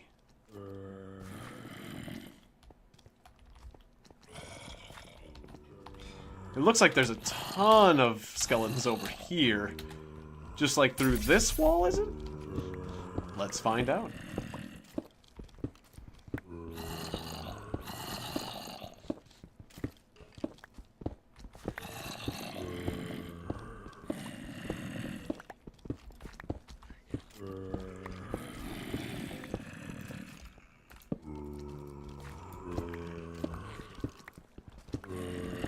It's kind of a shame that torches keep monsters from spawning, because, like, I just want to be able to see. I want the monsters to keep spawning.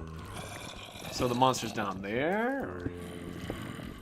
Kind of wish I could tell about the height. Here, we'll use our good old friend Vein Miner. Go. Oh. I think they're probably down below. Vein Miner, go. There's one. Uh-oh. Now I'm amongst them. Okay. I have a perfect... That's a lot of zombies. I got a perfect little hole to snipe them through. Ooh. Oh, ow. Ooh, right. My food is low. Better eat. My food is low and my armor isn't up to snuff, so... we are in no small amount of danger right now. It's lucky that we have this convenient hole to poke our sword through. This convenient little murder hole. That was quite a murder hole. Are we clear? Shovel it. Let's step in. Hey there.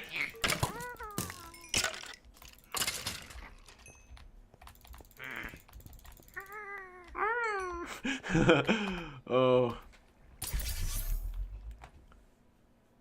Yes, Tiegon crafted pleb radar. Yes, at least I do have radar. It is nice.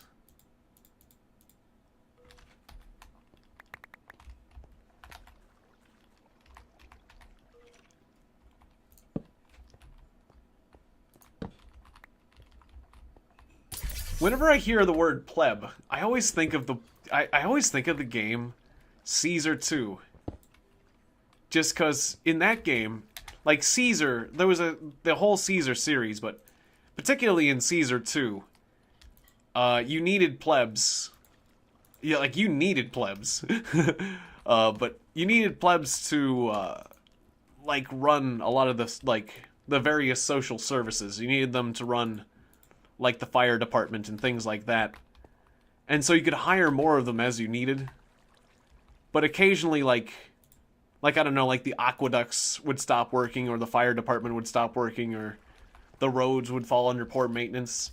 And the game would start yelling at you, plebs are needed! Plebs are needed! Over and over again. And then you'd be like, oh crap, I need to hire more plebs, otherwise the aqueducts will stop functioning, or the whole, you know, all of Rome is gonna burn down, my Roman city. But basically it was a challenge to build a Roman city with like as nice houses as possible without them like there was so many things that could happen in that game. Like you could have riots, you could have like wars from foreign powers, you could have like, well, riots, disease, fires. It was a fun little game. Or just like having your political opponents like end you. Or just not having enough money. And Caesar 3. I never played Caesar 3. I only played Caesar 2 because that was the one I owned. I owned it. That was the one I owned. But yeah, I imagine Caesar 3. I hope Caesar 3 was just better than Caesar 2. Because Caesar 2 was amazing. Anyways, if you hired additional plebs, you could use... Like, it was better to get, like, a professional military, but you could actually hire more plebs and then put them in the military as well. And they would just be, like, the skirmishers or the slingers for your army. So you have... So whenever I had... Ooh, Jesus Christ, you guys deal a lot of damage now. Not having armor really sucks. I've been realizing how nice my life has been with the armor. Let's get the heck out of here. Alright, any case. What was I just saying? Right. That my army would be full of plebs just because I would always hire more plebs than were needed. Because I didn't like hearing that plebs are needed. Alright, I'll show you. You need plebs? I'll give you plebs. So anyways, like when the enemy barbarians were at the gates, it's like, okay, plebs, time to get in the military. we could have like real heavy soldiers with like swords and shields and the gladiuses and the throwing things. No, just like an army of slingers. I mean, when the enemy troops get to close range, is that ham hanging on your teleporter? Yeah, it's the type of yep, it is a what was it? It was like a bacon gun. The bacon gun type of portal gun. But, yeah, it was... I found it entertaining. Like, they weren't the best troops, but I found it entertaining that, that you could kill, like, enemy invaders just with, like, a shower of rocks from plebs. It's just, like, just send in tons of peasants.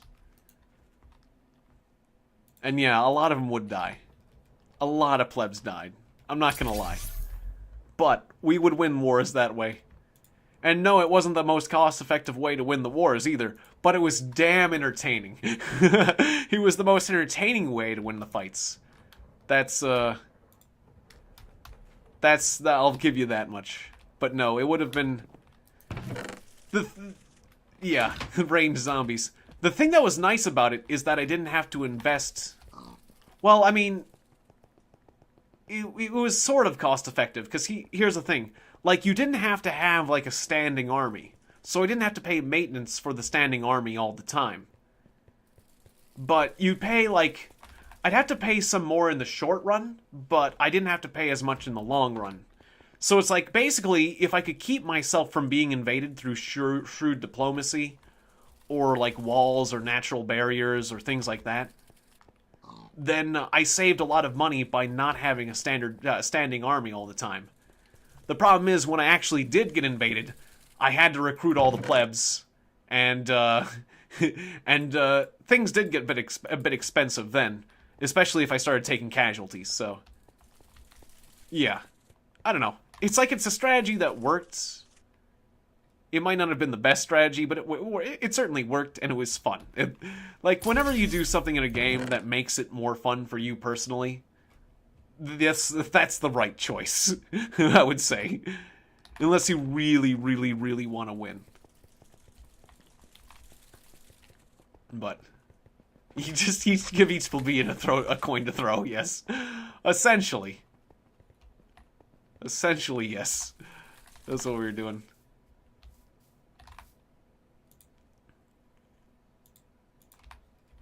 Alright, did I have, like...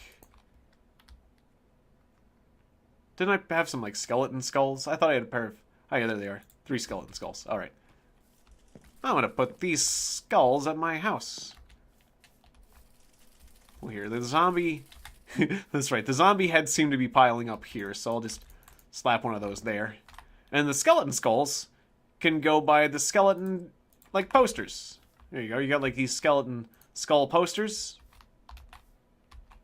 We'll have skulls near the skull posters. That makes sense. Yeah, okay, well. Kind of weird that they're hollow inside. Is my head hollow inside, too? Only one way to find out. Rip it off.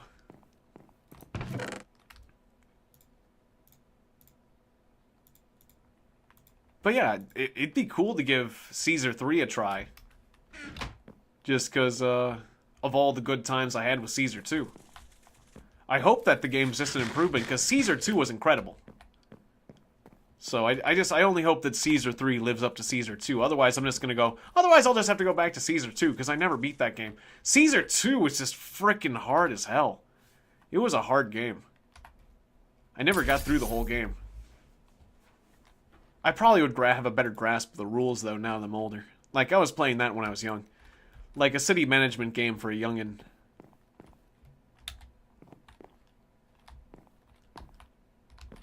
Ah, yes. Well, one of the things I can certainly say about it is the constant demand of plebs are needed. Is something that is hard to forget. Plebs are needed. Plebs are needed. Plebs are needed. It's like, okay, alright. I'll give you your damn plebs. Okay, is the water... Are the aqueducts working again? Is the place not on fire? Are diseases being prevented? Maybe put Caesar 3 in your schedule? That'd be fun. Yeah, it'd be fun to do, like, a theme. Like, I've got a bunch of samurai games. I wouldn't mind doing, like, a samurai theme. I have a bunch of games about Rome. So it wouldn't be... It'd be cool to do, like... It'd be cool to do... The schedule is kind of overflowing, but it'd be cool to do, like, themes for a while. You know, like... I do, like, a bunch of samurai games. I do a bunch of Roman games. I do a bunch of games about medieval knights. That'd be kind of cool, because I've got a bunch of... I got a bunch of knight games. Now entering Greater Tiegon. It is... I feel like it's impressive what we've done. I just wanted to look at what we've done. I don't want to fall to my death, though, so... Glider off, glider on, glider off, glider on. You can definitely see the roads. Like, that's our handiwork today. That's what we've done. I did miss that area. We're gonna have to fix up that area. But yeah, it just looks pretty, actually, I gotta say.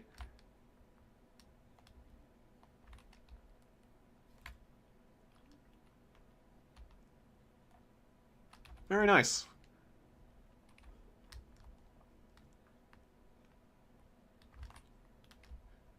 We've definitely been busy, Amadeus and I. Okay, easy does it. Easy does it. Okay. Alright, let's bring the sucker in for a landing. But otherwise, besides like Caesar 2, the other Roman-style game that I really wanted to play was good old Centurion. Centurion was a game that was actually on, like, some of the older systems, like Commodore 64 and things like that. As well as, you know, for, like, early IBM and stuff. But, I actually liked the, well, actually, I never played... Or I didn't... Well, no. I played the computer versions very little. I'm actually more familiar with the console version of Centurion. Like, for Sega, for example. But that was a game that was a lot of fun, too. Oh, Centurion? I definitely think Centurion would be streamable. I'm not sure about the PC versions, but I could easily do, like, the Sega version. Just because, it had, like... Like, Centurion had... It had some really interesting moments with, like, naval warfare and army battles, and, the chariot racing was pretty amazing. Like, the chariot racing was actually, like, one of my, like, fondest moments with Centurion. It's like you could bet all your money on the chariot races, and like basically your empire. You could basically bet your empire on chariot races. It's like, oh crap. Well, you know what? Rome is screwed because we lost the chariot race. What do you mean? I bet everything on it. We're done. The empire's done. Pack it in, you guys. Oh, shouldn't have bet that money on that horse. But like, with the horse racing, or with the chariot races, like you were actually control of the chariot race. And you'd be like whipping the horses, and you gotta whip them at the right time. You can't whip them too much. Yeah, you know emperors back then would do that, probably. Probably to a certain extent, who knows? I mean, there's probably a certain amount of gambling, yes. I don't know about betting everything on the horses, but... anyways, like, you could bet, you could whip your opponent's horses to gain an advantage. You can whip your own horses. You could cheat. You could, like, bribe. What they called skullduggery. You go into the skullduggery tab, and you could, like, bribe the enemy racers. You could, sometimes you get like, offers from, like a weird old dude who'd say, like, I have medicine that is guaranteed to make your horses have tons of energy in the next race and win. And, like, so with, you know, you get mixed results. Sometimes it would work. Sometimes your horse would be in worse condition because you tried to cheat. Sometimes people you tried to bribe would take the money and do what you asked, and sometimes they wouldn't throw the race. It's like, there was all sorts of things you could do. You could bet, you could not bet, you could, you know, you could just win the race for entertainment as well. And then, like, the different types of chariots. You could have, like, a heavy chariot, or a light chariot, or a medium chariots, and, like, the heavier chariots obviously was a lot tougher, and with the heavy chariot, you could just, like, bash right into the other chariots and take them down. That was, like, the heavy chariot was, like, the, I'm gonna destroy the other chariots and not worry about where I am in the race as much chariots. And then the light chariot was, like, always like, oh, fuck, don't touch me. I'm in a light chariot. But when the light chariot, you could actually, like, ride right in the inside. You could ride on the inside track. And, like, if you tried to ride on the inside part of the track as a heavy chariot, you could actually, like, flip yourself over because it's like it's too heavy. And you can't take the turns fast enough. But on a light chariot, you could get away with it, kind of thing. And so it's like, but in the heavy chariot, you could, like, bash into your opponents and win that way. But you would have to take the turns, like, on the outside a bit more. And that was, I don't know, the chariot racing was, like, I could go back to Centurion just for the damn chariot racing. Quite frankly. And then there was the combat, where you'd be fighting, like, all sorts of different armies, like, it was really scary to be fighting, like, the elephants. Like, when you're dealing with, like, Hannibal and stuff. But yeah, it was like it was a really cool game. Considering. So yeah, I'd highly recommend anyone who is into, like, military kind of strategy games, even if they're just a tidbit old, that I would recommend Centurion to them, yeah. It's pretty nifty. And then, like, you had, like, different generals who had, like, you could only command your troops in combat if they were within your general's, like, shouting distance.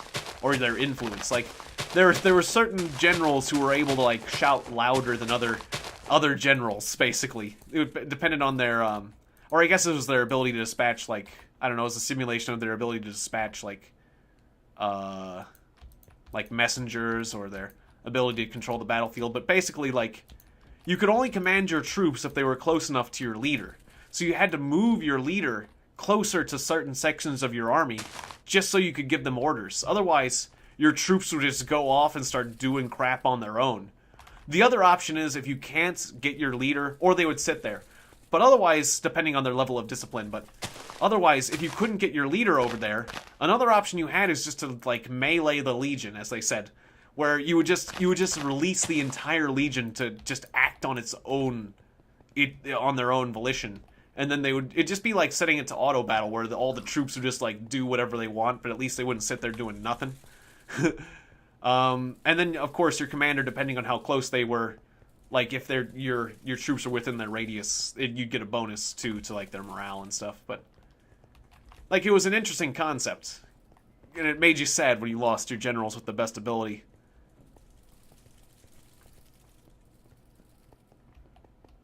Yeah, it was a really cool game. Absolutely. Like, I remember my dad was addicted to that game for a long period of time. It was like, I think that might have been one of those games that, like, my dad, like, we originally rented it, and then, like, my dad rented it so long that, like, we basically could have bought it for how long we had rented it. And so then we ended up buying it anyways. I remember my father did the exact same thing with the game Uncharted Waters. It was like, you know, he rented it, he started playing it, and then he played it so long, he just kept it. And he ended up paying like a late fee that was like equivalent to the game itself. And then we ended up buying it. But Uncharted Waters was a game about, like, the age of, like, naval exploration. That one was pretty cool, too. Like, I still think about, like, they made New Horizons into an online game.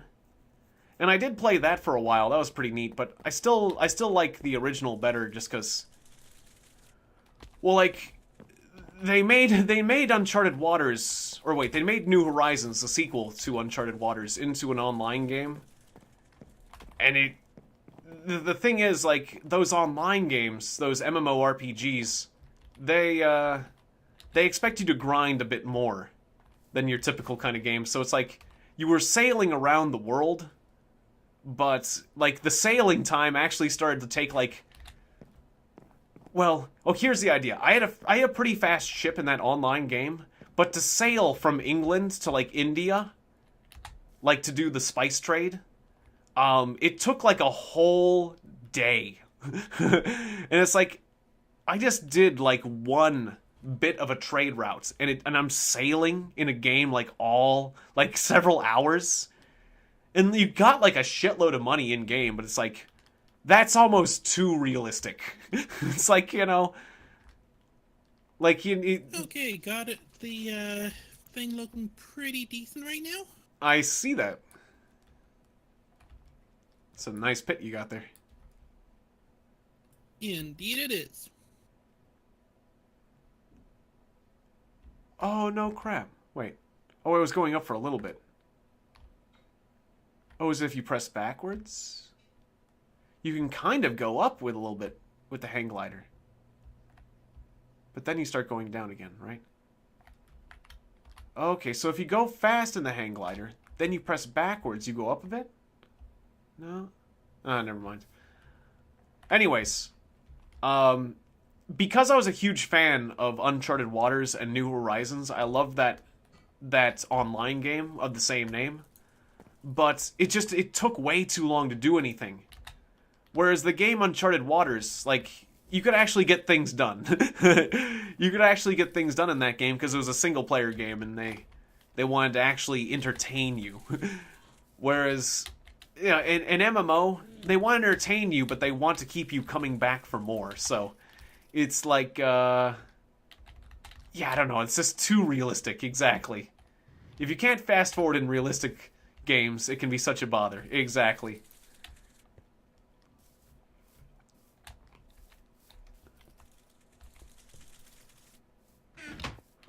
Well, anyways, all the roads are lined in red flowers, so I feel like I've basically done my job. And things look quite pretty. So, yeah. I think my flower madness is appeased for now. Except for Red Orchestra, running for 10 minutes, then slowly dying out from blood loss from a bullet is the funniest. Yeah. I can understand that. Can I put these on the racks? No.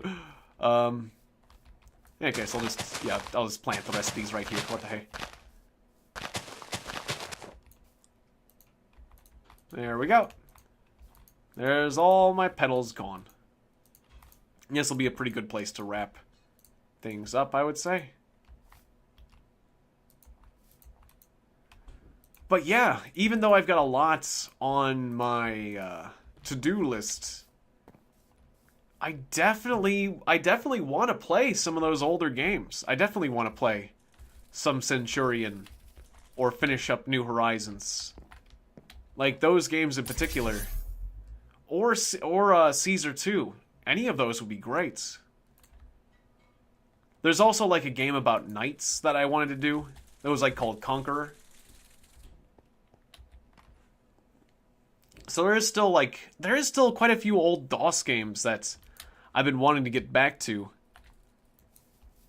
You know, it's just, excuse me, you know, it's just, my schedule's been filled full of incredible new games, so I don't know. I guess until I start, unless I find some time, or I start running out of new games that I can't wait to play. I don't know. It might be a little bit before I do that, but I do intend to get around to that. Anyways, this is a good place to wrap things up. Alright, I'm gonna wrap things up for my stream, but this has been good. Now all the roads are lined with red flowers, just about. Nice. And that was excellent timing, because I was just about to say that you're probably going to wrap things up here in a moment. Yep, exactly. You know my schedule pretty well. Yep. Yeah, it's turning out to be a pretty sweet place. We certainly can see the roads from space. Alright, so thanks for joining me, Amadeus. I'll see you tomorrow. And thanks for being here, and I'll see you tomorrow as well. Sounds good. Yeah, I'm looking forward to more Starbound. Excellent. Alright, see you then. See ya. Alright, and thank you guys very much for watching, everyone. Space Hulk. Yes, Space Hulk's pretty cool, too. Yes, that could be one. Anyways, shoutouts to Cryptic Blue Shift, Libby the White Queen, Aaron Kessinger, LJ Basil, Red Jar, Noah Ocha, The Wanderer. Did I already say Cryptic Blue Shift? Yeah, I think I did. Yes, and yeah, of course I did. All right, I'm just looking through, going back through the chat. And I guess I can't go back far enough. So anyways, thank you very much, everyone, for watching. I appreciate you saying it was an amazing stream. It was relaxing in any case. I find Minecraft to be very relaxing. And I like, you know, I like making things, I don't know, look nice now. It's like, it is a very aesthetically pleasing game once you start to get into it. Making the world just the way you want to. So, yeah, I don't know. I don't know why that's so much fun, but it is, so.